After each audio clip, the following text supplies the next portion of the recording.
स्थानिक स्वराज्य संस्थांच्या निवडणुका लढवणाऱ्या उमेदवारांच्या खर्च मर्यादेत मोठी वाढ करण्यात आली आहे।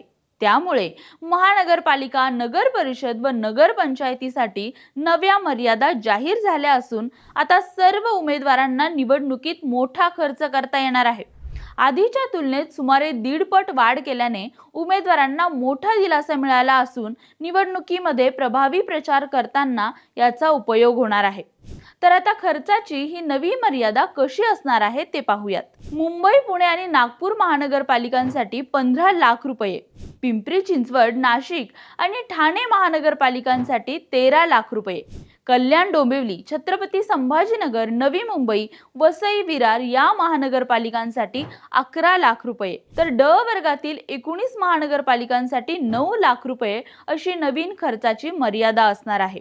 महानगरपालिकेसोबतच नगर परिषद आणि नगर पंचायतीसाठीही नव्या खर्च मर्यादा निश्चित करण्यात आल्या असून अ वर्ग नगर परिषदांमध्ये नगरसेवक पदासाठी 5 लाख, थेट नगराध्यक्ष पदासाठी 15 लाख, ब वर्ग नगर परिषदांमध्ये नगरसेवक पदासाठी 3.5 लाख, नगराध्यक्ष पदासाठी 11.5 लाख, क वर्ग नगर परिषदांमध्ये नगरसेवक पदासाठी 2.5 लाख व नगराध्यक्ष पदासाठी 7.5 लाख अशी खर्चाची मर्यादा निर्धारित करण्यात आली आहे। तर नगर पंचायतीचा विचार करायचा झाला तर नगरसेवक पदासाठी 2.5 लाख व नगराध्यक्ष पदासाठी 6 लाख अशी मर्यादा असणार आहे। राज्यात गेल्या 5 वर्षापासून कोणत्याही प्रकारे स्थानिक स्वराज्य संस्थांच्या निवडणुका झाल्या नसल्याने मोठी चुरस निर्माण झाली आहे। अशातच खर्चाची मर्यादा वाढली असल्याने यंदा जोरदार प्रचार होणार एवढं नक्की।